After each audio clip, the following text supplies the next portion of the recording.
darlings, welcome back to my channel. I'm Allison Gray. I'm a writer and musician by the moniker When Humans Had Wings. I'm also the beacon of the Church of Immortality. Beacon, not deacon. And today I'm going to be teaching you the method I used to manifest this gold-plated bracelet in under 1 hour.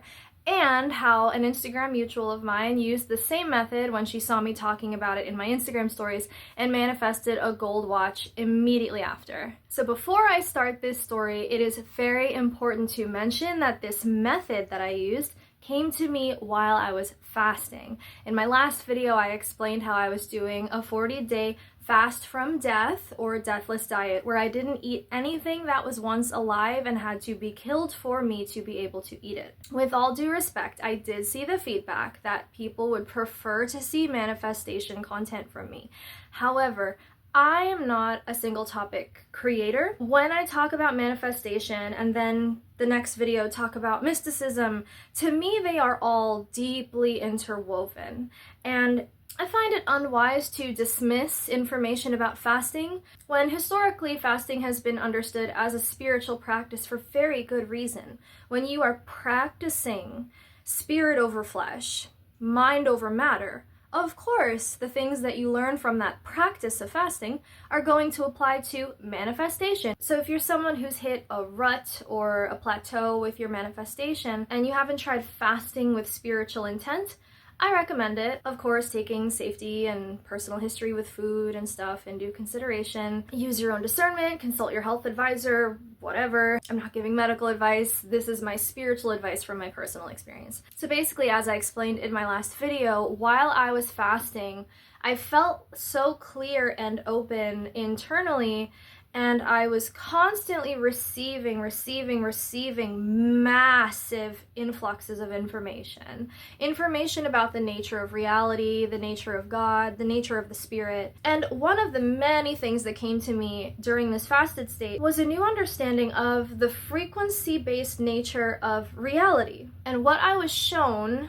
which I will do a more thorough, detailed video about in the future, what I was shown was that reality is stratified into layers of different wavelengths. The lowest, slowest wavelengths are at the bottom. And then you get faster wavelengths until you have something vibrating so quickly and so strongly that it's basically like a point. And this is why it is said that light, pure light, has the qualities of both a particle and a wavelength. Stay with me here. How does this have to do with manifestation? So basically, your consciousness can be essentially measured by the strength of the wavelength with which you're focusing on reality. So your consciousness can be assessed based on this scale of frequencies. We always hear in the manifestation world about staying high frequency, and while it is true that higher frequencies tend to give way to bliss states and gratitude and all those positive, happy feelings, what I came to understand when this information came in was that it's not so much about feeling happy or being positive, it's about intensity. How intensely can you focus on something, and how long can you sustain that focus? It's the difference between a flashlight and a laser beam. So a flashlight might be really bright right close to the source, which is the flashlight itself, but the light, as it gets further from the flashlight, becomes dimmer, becomes weaker, becomes more vague. Whereas a laser beam is such a concentrated waveform that it pierces space and it stays really concentrated even when the laser beam is really far from the laser pointer. Your consciousness can have the qualities of a flashlight or a laser beam. The difference is how intensely and clearly you focus. So I was thinking about that and thinking about how in the manifestation world we're always taught that the way to manifest is to ignore reality.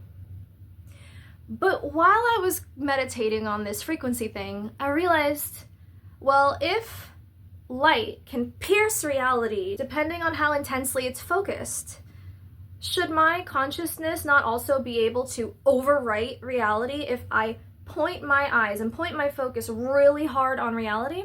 Basically, I started to see the 3D as this really slowly vibrating, really low energy soup of low frequencies. And I started to realize that if I wanted, I could turn my consciousness into like a ray gun that like shoots through that soup of slow, low vibrations and blasts it with a new vision. This all came to me and it all made so much sense that instead of ignoring 3D, I should actually impose my new vision on 3D. I should actually stare really hard at 3D, thinking of what I want it to look like, and stare at 3D until I saw what I wanted to see.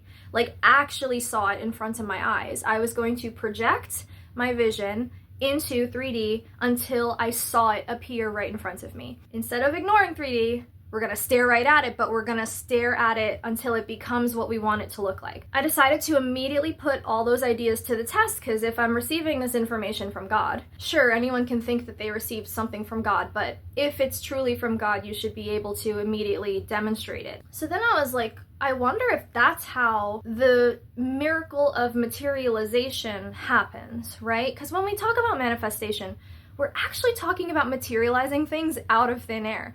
And maybe we're not all at the level of pulling fish and loaves out of the air like Jesus did in the Bible, but it's basically, I see manifestation as a practice of getting closer and closer to actually just making something appear right in front of your eyes. Like, instead of in a roundabout way, instead of random checks in the mail, what if you could just stare at your hand and see money in it until money appeared right in front of your eyes? You know what I'm saying? So I decided I was going to manifest a gold bracelet. The reason for a gold bracelet being, when I was younger, I used to write these stories where I was like this superhero who was there to save the world from their nightmares, and I was called the Dreamer and all these things. And in these stories, I had magic jewelry that gave me my powers, and one of the pieces of jewelry I had was a gold bracelet. So I was like, okay, well, if this is all true about frequencies and stuff, and if I can use my consciousness like like a ray gun to override my current reality with the reality I prefer, I'm gonna make a gold bracelet appear on my wrist. Now, full transparency, I was in such a state of mind, I was in an altered state of consciousness, because fasting does that to you, and I actually did expect that this gold bracelet would actually materialize right in front of my eyes. I was so certain that it would happen. Like, suddenly that miracle became possible in my mind. And that's key. You gotta believe that what you're manifesting is inevitable. There has to be no doubt for the miracle of materialization, okay? So basically, I was in the bathroom and I held up my wrist and I stared at it so hard. And while I was staring, I was holding the mental vision of a gold bracelet on my wrist, and I stared so hard. I stared harder than I've ever stared at anything in my life. Stared as if taking the vision from my mind and blasting it onto this 3D illusion, and I held it for maybe, I don't know, maybe like 5 minutes straight, just staring really hard, until, as if hallucinating, I could see the gold bracelet on my wrist. I mean, I could see it.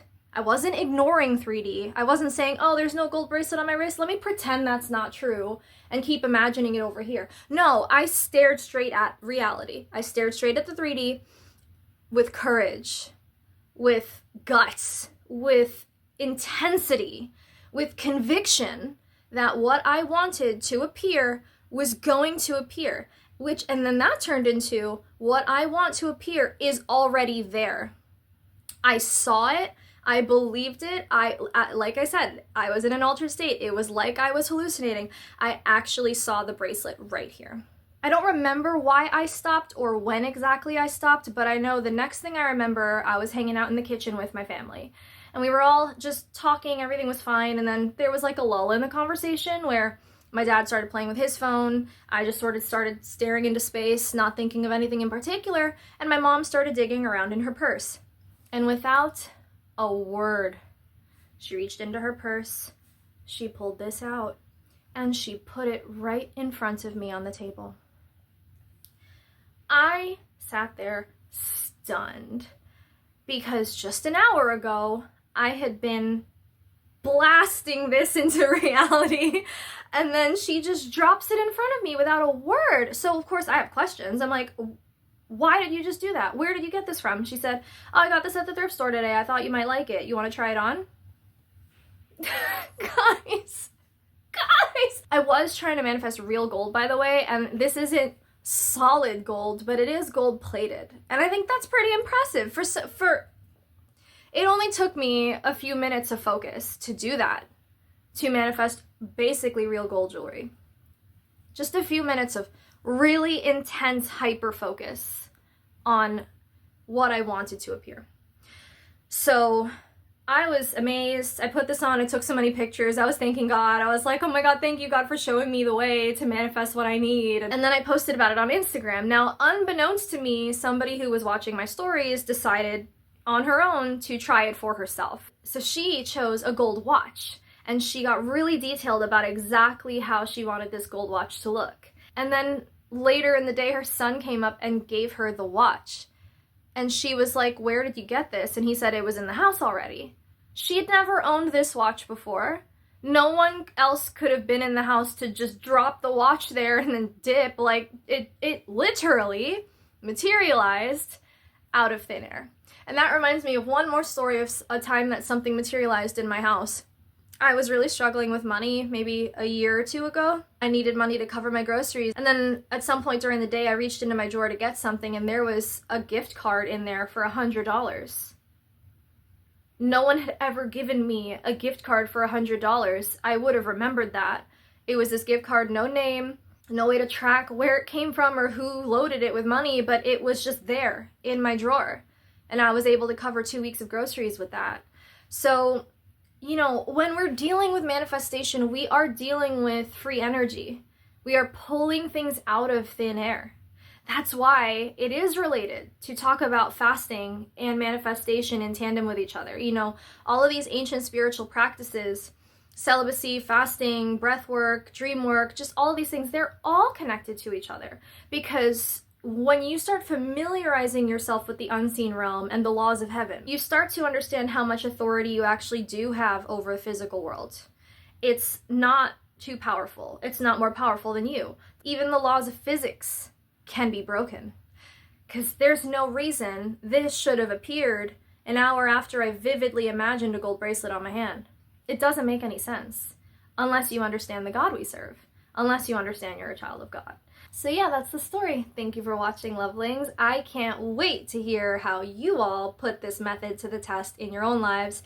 About 3 days from now, a week from now, I am so ready to see comments in my comment section saying, oh my God, I tried it. I materialized this or that. Like, I can't wait. I'm so excited. This is free energy. This is what I'm all about. This is literally bringing heaven to earth, imagination into physical form, spirit into matter.